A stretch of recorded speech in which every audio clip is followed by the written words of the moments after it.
Hello, everybody, and welcome back to the Centimetre Perfect AFL podcast. This is a rare treat for people who hate repetition because I have no funny introductory gambit given we are in the pre-finals by everyone's least favourite thing that's ever happened in the AFL ever.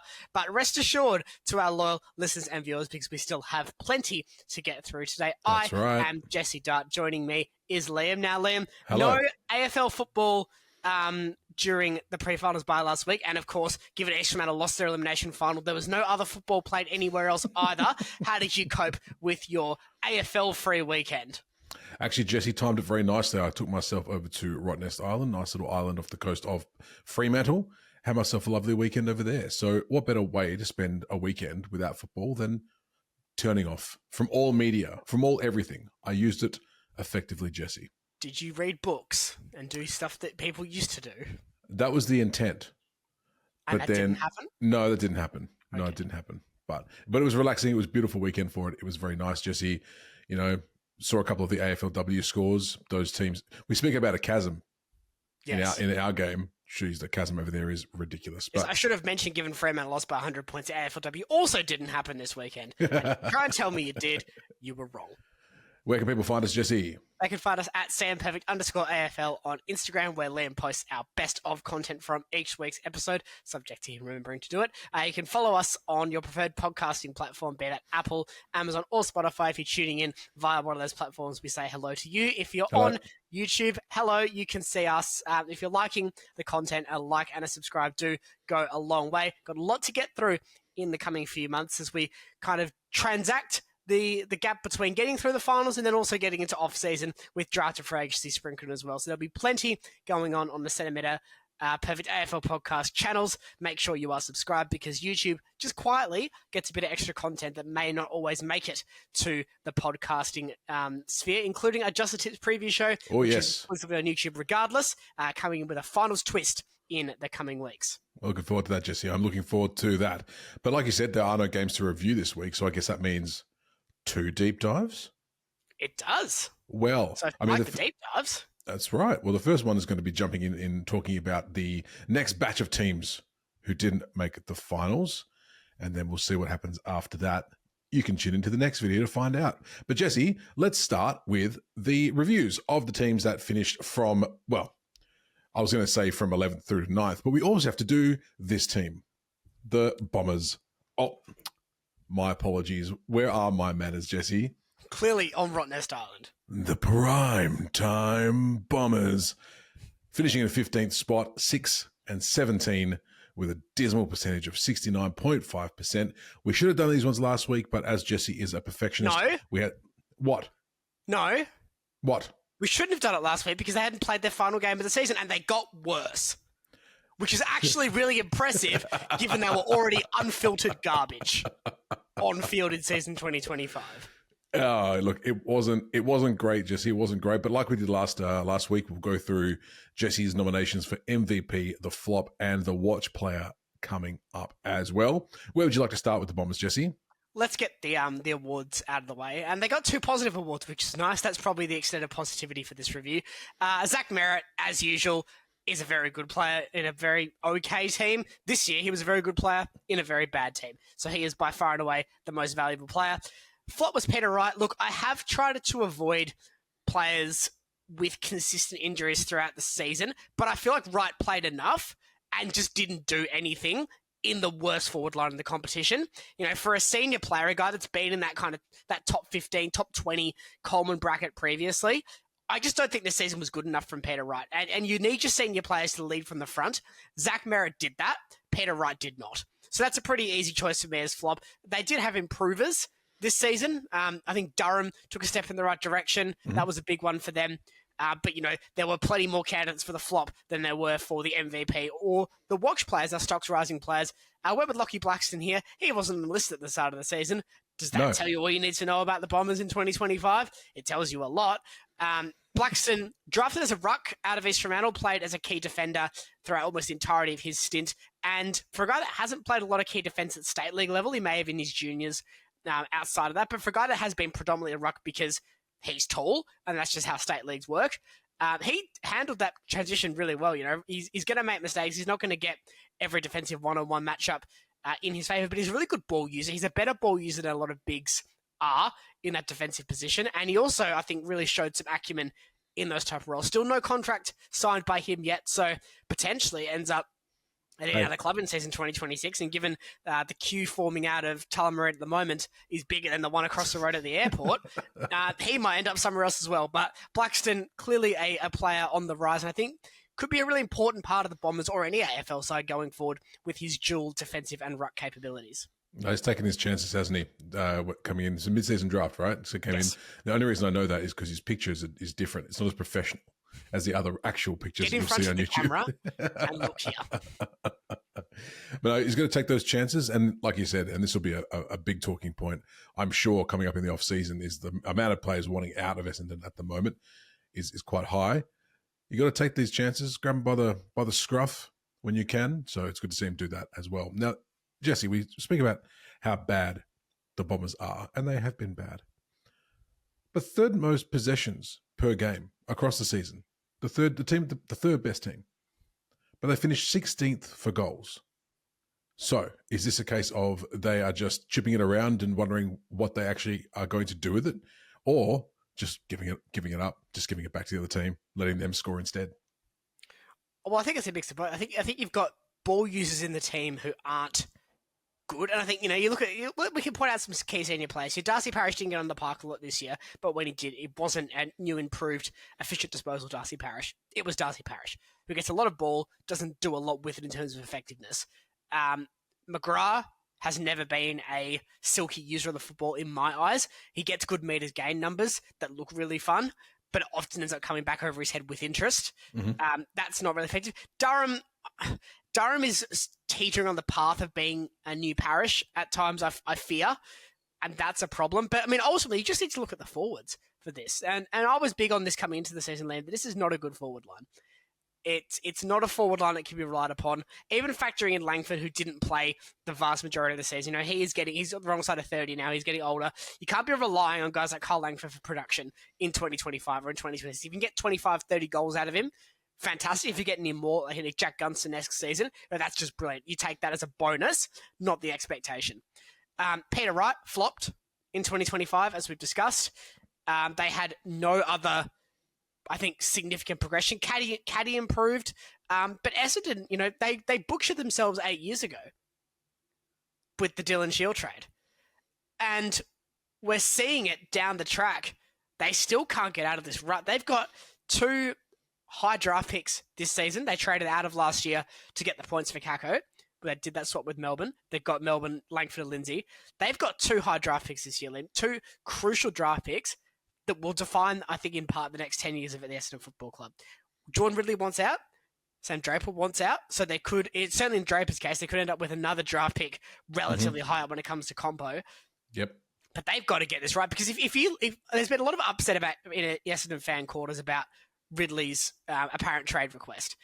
I've got kind of 2 points about this. Okay. Allegedly, his main issue is that, the player, he hasn't been able to get fit, and there's been a lot of injury issues at the football club. Yep. Which, if you're talking about an elite athlete with a shelf life, let's face it, the commoditization of athletes can be talked about forever. But Ridley's got 15 years, right? Say 18 to 33, give or take. You don't want to waste those sitting in the physio room. Nope. So if you get whispers of, hey, look, we fixed player X, player Y, player Z, they're now playing 20 weeks a season, or we got Joe Danaher out of your club to become a top 10 Coleman player, even though he's always a very good forward, and crucially a premiership player because he was on the park every week, that does turn your head. So I think Essendon fans need to get a bit of perspective about where they are at the moment. And right now, they need to blame the failures of the past. And I think in part of that, the expectation of being a big club so successful will automatically come to them. Well, it hasn't. And they've monumentally failed off-field for a number of seasons now. And it's reached a crescendo now where guys like Cox and Perkins haven't kicked on. Hobbs hasn't kicked on. It's already looking grim for Sardis as well. So you're talking 4 key draft picks there that haven't gone on with it and haven't elevated. So you can't blame guys, getting to that halfway point of their career now. Now, Ridley probably shouldn't have signed a 4-year deal if he didn't want to stick it out. But sure, yeah. But we're at that point now. Essendon are going to contend for the next 5 years. Can you look at this list and say, yeah, this is a contending team in the next 5 years? Where are the bits of improvement coming from this, with the exception of Nate Caddy and maybe Kako? No, it's hard to find, Jesse. I think the Bombers are in for a rough couple of seasons, unfortunately. But we'll see. We'll move on to the next team because we could talk about the Bombers all night. But your review, Jesse, your 3-word review for the primetime Bombers. Unequivocally rubbish football. Yes, for every Thursday and Friday, getting to see that name up on the screen, Essendon Bombers, great. We've got another game. And to be clear, I want Essendon to be good. We are poorer as a competition for these big power clubs sucking for long periods of time. And Essendon haven't won a final in 21 years. That's a long period of not being very good. They've had a couple of real doldrum years. I think this would arguably be worse than 2016 in many ways, that being the season off the supplement saga and the player suspensions. Because at least with that, it was a crash and burn and a phoenixization of the club. We've got a whole new list now. They've got plenty of passengers on this list that aren't going anywhere. And that means ultimately the football club's not going anywhere for the next couple of years. Yeah. Victory breeds success, and they are getting that. So, yeah, we'll see how they go, the Bombers. We'll move on to the next team, though, from 15th up to 11th, the Carlton Blues. Like I said, finishing in 11th spot, 9-14 on the season with a 96.7% percentage. Oh, just another year, another disappointing one for the Blues, Jesse. Yeah, and, it feels like we could just almost get a tape recorder of saying this every year from about 2012 through to now, with the exception of 2023. It's tiring, ultimately. We talk about Essendon being a big club that's underperformed. Well, at least Essendon have had, a couple of moments in the 21st century. They won a grand final in 2000. They probably should have won in 2001. They've had that run, but Carlton, this is just such a disappointment this year for Carlton. And they'll look back at this and think, we missed the boat here. This could be one of those seasons where it's just a bad year. See Hawthorn in 2009, see Collingwood in 2024. I think that may be a bit dulled now by the fact they've had a terrible end to the season. But clubs can just have off years, and that's okay. They've stuck by the coach. They've kept Michael Voss around. But I am worried about where this list profile is at. And I want to take out the noise about Charlie Curnow. We know Silvani's going at this point. That's fine. We know Jacone's going at this point. Put all three to one side. Yeah. Assume Curnow's not going to be at the football club next year, and we'll get to that in a second. What's here outside of Jagger Smith, who is yet to debut? We didn't have a lot of guys. I struggled to really settle on a Stocks Rising player. And Carlton fans, let me know in the comments if you really have a Stocks Rising player. For this season, I went Ash Moyer. I think he showed bits, but he didn't play all that much. I struggled to find a guy that I could really say, looking at their 2024 impact and numbers and their 2025 impact and numbers, can say, yeah, okay, this guy clearly on the up. Moyer is progressive. There's a couple of players. It was almost Frankie Evans, which is where we're at with Carlton, unfortunately. That's not to say Evans is a bad player. I don't think he is a bad player. But this team is, in terms of age demographics, what you see is what you get. Hewitt's our MVP for this team, wrong side of 30. Cripps, wrong side of 30. Wiedering is, I think, right on that precipice now. I think he's 29, Jacob Wiedering. Mackay, 30. So their spine is starting to get a bit arthritic. And that's a problem when you don't have much around it. Yeah, it's a bit concerning for the Blues because it's been several years now, and I've got family who are Blues supporters who they're struggling. They're struggling, as any team would who have had years and years of no success. Coming as Freo supporters, we know what that's like. But at least we seem to kind of tickle the finals a little bit, you know what I mean? Like, I feel like with the Blues, how many have they been in the last decade? Maybe one or two finals, maybe, potentially? But it doesn't seem to be going anywhere in the right direction. At least with Freo, they seem to be going in the right direction. The Carlton Blues just seem to be stagnating and then going backwards, and then stagnating and then going backwards. That's what it seems like to me anyway. I think the concern with Carlton is, and I think Essendon have fallen for this as well, is they've always gone after the name guy, and they've sought to build this list on pure quality. There's a great YouTube video. I don't have the name. It's Jagger. I think it's Skillbeck, I think is how you pronounce it. Maybe I'll send a link to Liam and he can put it in the description. It's really nice. But it's a great link. It's a great video about Carlton. I think it was published about 2022. But I watched that the other day, and a lot of that is still intrinsically relevant to what we talk about now. Carlton have been desperate to bring in the star name. They've sacked the coach at the wrong time. They haven't this time. Yep, that's true. Which is the big thing, which is a big change at the football club. And they've been given an opportunity now, because on one hand, you could look at losing Tom DeConing and say, well, this is a problem because he's still a fairly young guy. But I think they can get around this. Losing Jack Silvani, yeah, it probably says a lot about the club culture, losing a guy like Jack Silvani. But in terms of on-field talent, I don't think that's the end of the world. He's a good player. At times, he's very good. But you have to look at it from a value prospect. Are you going to want to pay Jack Silvani the $800K a year that St Kilda are apparently offering him? I don't think so. So at some point, you need to stick with your guns to list management and say, we don't think you're worth that. We rate you and we think you're a good player, but we're not going to do that. And this is a positive sign from Carlton. We're seeing the tide turn a little bit in that regard. I would love them to have the courage to trade Charlie Curnow. Yeah. And that's not to say that Curnow isn't, one of their best players, although he was a flop this season in my eyes. But I think the Charlie Curnow we're seeing at Carlton right now isn't working. He doesn't want to be there. You don't request a trade if you don't want to be there. Yep. He clearly had a form slump this season, and you could see it. When he was playing, he didn't look impactful on a game. He's not like a Josh Tracy or a Ben King who can bring the ball to ground and still have an impact on other players around them in that game. It's a certain level of investment, Jesse, that you have personally into the game. And if you're in your head, if your mind's you're 1 foot out the door already, then yeah, it's gonna affect everything that you do on the field, which is yeah, I'd like to see that too. I think they need to get a bit brave now, the Blues. They did make the call that I think a lot of their fans were looking for, and that was to keep Voss. Yes. I think the outside noise was to sack him because it was, easier. But Carlton fans aren't dumb. They've seen this movie before. They know where they've been since Wayne Britton was sacked in 2002. When Dennis Pagan was brought in. That's nothing against Pagan, one of the best coaches of the 90s, but it didn't work. Mm. And then they sack him. They kind of get on the right direction. They knife Ratton for Malthouse. And then ever since then, we seem to have just cycled around purgatory. Carlton don't have a first-round pick in the draft this year. They do have Harry Dean as a father-son, so they'll be able to jiggery poker themselves up to get him. To be clear, that's a good thing. Stop trying to cancel father-son. I don't understand this new push all of a sudden to take away everything, and all of a sudden list managers who have had, we've got 3 years of planning. No, you don't, because St Kilda got upset. And apparently Fremantle, grow up.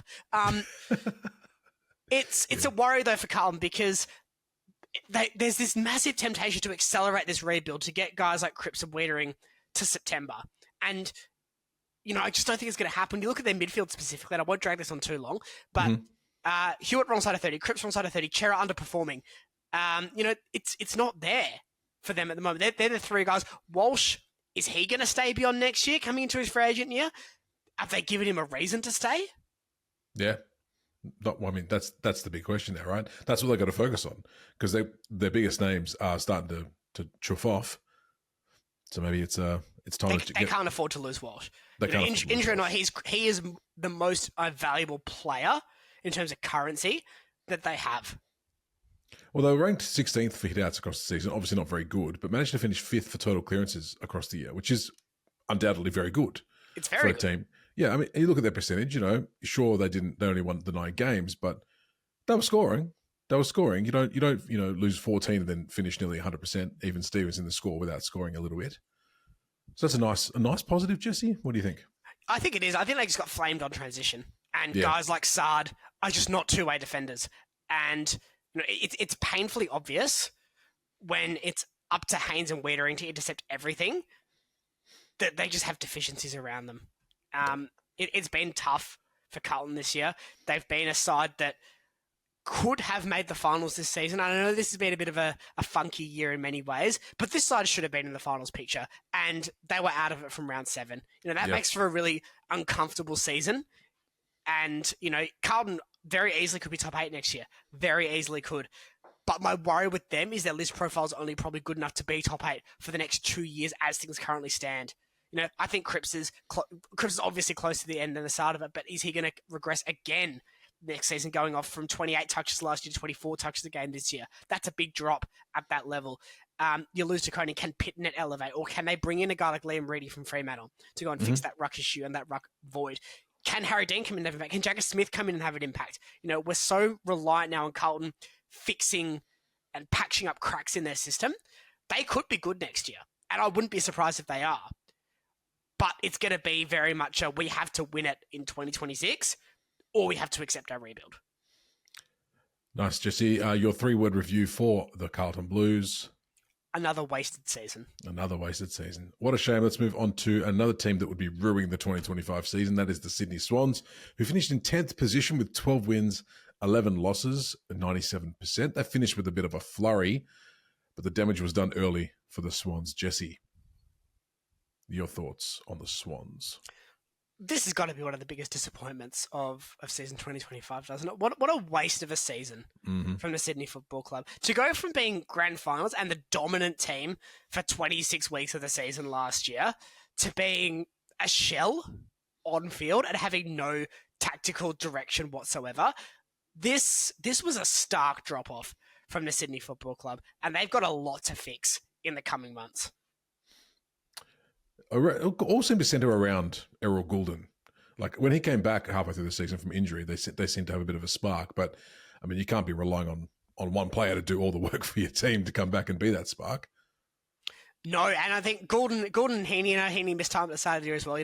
They missed these two stars, and they are absolute stars of the competition in Heaney and Goulden. But I mean, just look at the depth around them. It is paper thin. Yeah. At Sydney at the moment, unfortunately. And I think the most alarming thing is they didn't fix the issues from the grand final. They allowed themselves to be smothered and not be able to puncture the plastic bag when the plastic bag was being wrapped around their head and they were being suffocated out of games. They couldn't get out of that. And that happened time and time again. They would lose games by 15 points, but they weren't in it for the second half. They were there, they were participating, but they were never a serious threat to win. Yeah. We'll come back to our MVP and our watch, but I want to come to the flop straight away, Jesse, because you've done something, you got a bit rogue here.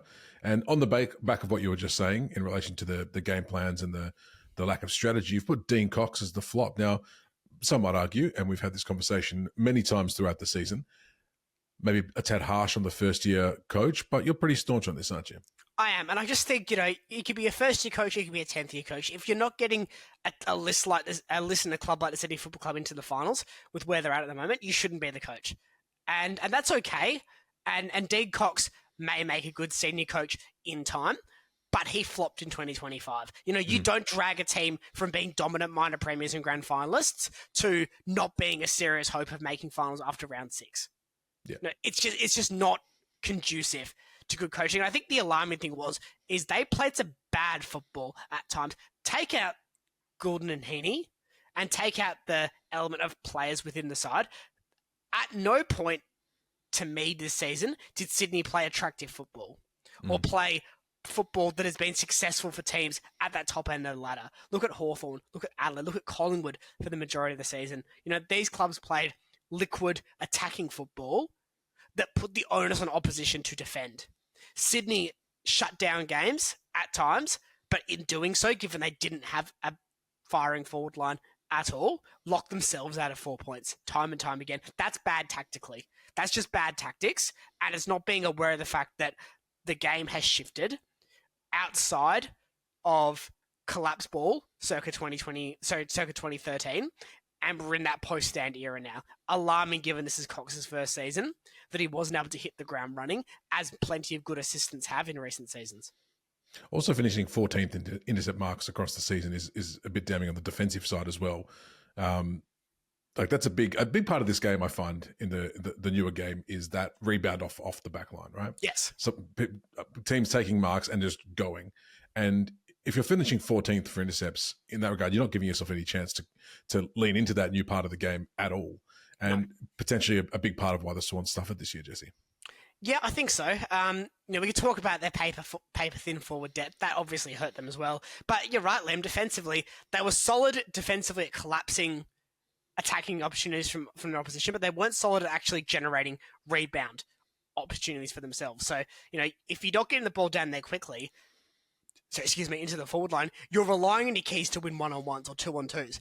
And when you're relying on Joel Marty, you're not relying on much, unfortunately. No, unfortunately not, no. Where do they go? What are they looking for this offseason then, Jesse? Really quickly, obviously, we'll probably do a whole video on this later on, but where do you think they could focus? Forward. Has to be forward. Go forward. I think they need to fix the game plan, first of all, but they need to fix that forward line. That is, we are past the point now of 70 points winning you games week in, week out. Sydney can barely breach 70 points on a consistent basis. That's not giving you a lot of hope. I mean, not without this guy. Your MVP for the Swans was Isaac Heaney. I mean, that goes without saying, doesn't it? He's a star. He's a star. Like, in every sense of the word, like carrying the team. And you watched player, Jack Buller. Yeah, showed a bit. I think he desperately needs some forward help. A guy that can take the attention off him, because he was their most dangerous forward for decent swaths of this season, which is a problem. They need to fix that. Grundy's not getting any younger either in the ruck as well. So there's a couple of imminent holes coming through. They need to replace Jake Lloyd at some point. I think that's a key role they're missing. Lloyd's ability to rebound at a defensive 50 now being that small forward that he's playing. They're missing that. They're missing so much at the moment, the Swans. They're like Carlton. We could see a bounce back next season. I'm a little bit less optimistic about that, though, just because I still have those massive queries about the coach. Your review, Jesse, your 3-word review for the Swans? Lost their spark. They did a little bit. Let's hope they get it back next year.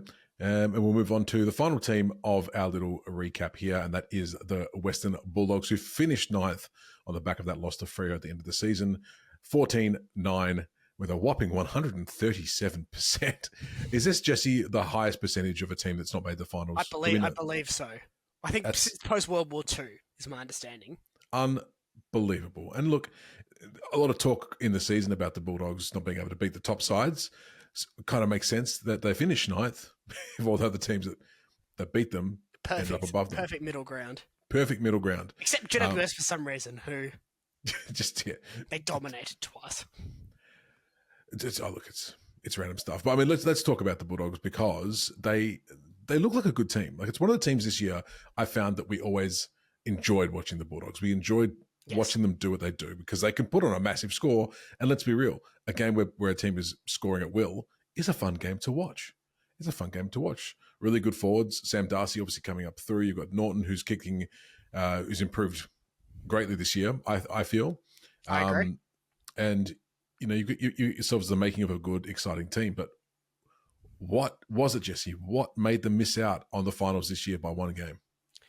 Very clear the fact they couldn't beat the top sides. Now, I think for me, the back six is the issue here. Lob's done a good job as a makeshift backman, but they haven't significantly strengthened their defensive stocks at the top end in a while. There's a reason they're in the race for Jack Silvani. They want guys that can play a solid back six role. They've lost Ed Richards higher up the ground because he's too good for that. They've lost Caleb Daniel out of the team, who was able to shut down Smalls. So they've just found themselves having to rely on blooding young players, which can be a good thing, often is a good thing. Yep. But it's let them down here, unfortunately, for the Dogs. And, they'll be ruining this. I'm reluctant to blame Luke Beveridge. I know it's the easy thing to do here. But ultimately, this game plan is a good one.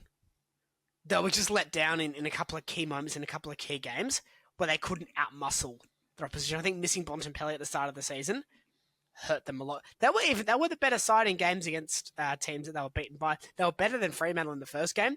Mm-hmm. When these two sides met at Optus Stadium, they were better than the Dockers all day, and they just didn't take their opportunities. They've run other teams close. I think that at one point, they hadn't lost to a top side by more than something like 25 points. Mm-hmm. So they were running these sides close. Swing 2 results the other way, they're probably in the top 4. Yeah, in this season especially. So, yeah, well, exactly. So I know it's harsh. I know it's hard to accept the fact they're not in the top 8. Someone had to miss. Yeah. And ultimately, the Dogs are probably your fairest candidate on the basis that they didn't beat the top sides. You got your MVP there, speaking of Bontempelli, as Marcus Bontempelli, even after missing a good chunk of the season, he's a bona fide star, this guy. And I think every year it's always dangled out there like, is the Brownlow this year, If he had a full year this year, world would have been the oyster, I reckon. I agree. I think this is the best I've ever seen Marcus Bontempelli play. I think this season, I think not having Adam Treloar as good as player as Treloar is, I think really Bont had to take on a couple of different hats, even more than he usually has had to do. And some of the football we saw from Marcus Bontempelli this year, it was brilliant. It was the football of a guy that's not regressing with age, and he's in the same bracket of guys like Christian Petrarca. Mm-hmm. He's not too far off Paddy Cripps. And look at the difference right now in terms of where they're at. I don't think I've ever seen a player like strap a team to their back and try and run them across the line as with Marcus Bontempelli. I mean, even in that last game against Fremantle, you saw him doing everything in his power to get his troops up and running and up and firing, and that's what you want from a champion player. So a fair MVP. I think the big thing that was missing from the Dogs this year, though, and they missed him last year as well. The big thing they missed at the Dogs this year was Bailey Smith. And I know he wanted to leave. I know they had their hands tied, but they got picked 17 for Bailey Smith. You can't tell me they wouldn't be playing finals if he was in the team. No. They had to. I know they had to. I'm not criticizing them, but they had to make the trade. It's just how we are in a player-dominated enterprise market at the moment in the AFL. We've talked about that before. It's not my favorite thing, but that to me, that and Jamara Ugle-Hagan, in terms of both where they're at and where they're known to be in terms of quality and the potential for further gains, as we saw with Smith leading the comp in disposals this season, or disposal per game this season. You can't tell me they're not playing. Maybe Jamari Ugle-Hagan's somewhat blunted by Sam Darcy rising and Norton covering that too, but certainly Bailey Smith. I mean, as good as Liberatore was, as good as Ed Richards has been, Bailey Smith is a rotating half-forward midfielder in this team. I think you're probably looking at the difference there. Despite the defensive deficiencies, you're probably allowed to play Richards more in the back six with Bailey Smith still in this team. You're probably able to move some more maintenance around. Maybe Smith goes to a wing. Mm-hmm. No, I think it's just one of those missed opportunities, and it's not the Dogs' fault, and in no way am I blaming them for making that trade. Their hands were tied, but it's still got to hurt. You've listed your flop as Jamari Ugle-Hagan there. Now, obviously, the issues are well documented that he's had it in the off-season. His role has been filled very, very swiftly and very easily through Sam Darcy and Norton picking up steam. But I was still kind of surprised to see you having him as your flop, given he didn't play at all this year, did he? No. So, but the reason, Jesse, is it as simple as it might sound? Yeah, and I think it comes down to the fact that ultimately for Jamari Ugle-Hagan, life comes at you fast. He's gone from being a crucial part of a Dogs team with still plenty of upside to, frankly, replaceable. And I can't think of many clubs that are going to want to take a shot on Jamari Ugle-Hagan. I'm sure he's a lovely person deep down, and I'm not in any way trying to dismiss the issues that he has faced on a personal and familial level in 2025.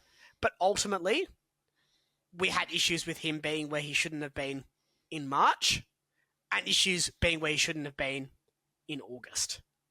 That's not an improvement. Mm-hmm. That's a stagnation. And, I don't want this to be a hit piece on Jamara. There's enough of that. But in terms of a player that didn't deliver on what they were promised in 2025, I can't go further down the list than number 2 at the Dogs. Yep. And put Jamara in. That's honestly the long and the short of it. And your watch player is everyone's favourite forward this year. Although he was kind of tamed a little bit towards the end of the season, I found. People started to figure him out, but is that why he's still your watch player, Jesse? Yeah, I think you got to remember he's 21. Yeah, he's young. And, it's an exhausting season now. Darcy coming into his third year would still have had to do an earlier preseason than all of the senior players. So you're probably starting in December. And we're now in September. It's a long season. So, think about a guy like Logan Morris. Second season player. Would have had a preseason from December. Maybe they would have got an extra week given they won the flag. Mm-hmm. But let's say December or very early Jan to hopefully for Brisbane at the end of September. That's a long season on bodies that are still developing against already developed bodies at AFL level. Sam Darcy is naturally quite lanky compared to some of his counterparts, as is Norton. But Darcy's still building that physical side of things. It's not a surprise to see him tail off at the end of the season. I don't think it's a blot on his copybook at all. I just think that's purely to be expected. And if he went the other way, that would have been even more freakish. And he's already pretty freakish as it is. Yeah. No, it's going to be exciting to watch him coming through. And like you said, stack on a few kegs on that guy, and he is going to actually be quite literally unstoppable. So it's going to be interesting few years for Sam Darcy for sure. Anything else to add about the Bulldogs, Jesse, or just their review? Just the 3-word review. Go for it. Opportunity goes begging. Opportunity goes begging, and that is it. That's the end of our reviews for the bottom 9. I'm not too sure. We haven't really talked about how we're going to do the finalists. Are we going to do them as they drop out, or just do a big one at the end of the season, Jesse? What do you reckon? I think we do a mega deep dive. Mega dive. We'll do that. 8. Beautiful. Or maybe we can do 6 and then the grand finalists together. Let us know if you have a preference. If you want to see us do it a certain way, let us know in the comments. Or send us a DM on Instagram at @SamPerfect_AFL. Absolutely. Thank you, Jesse. Let's move on. Let's move on to the next thing we're going to do today.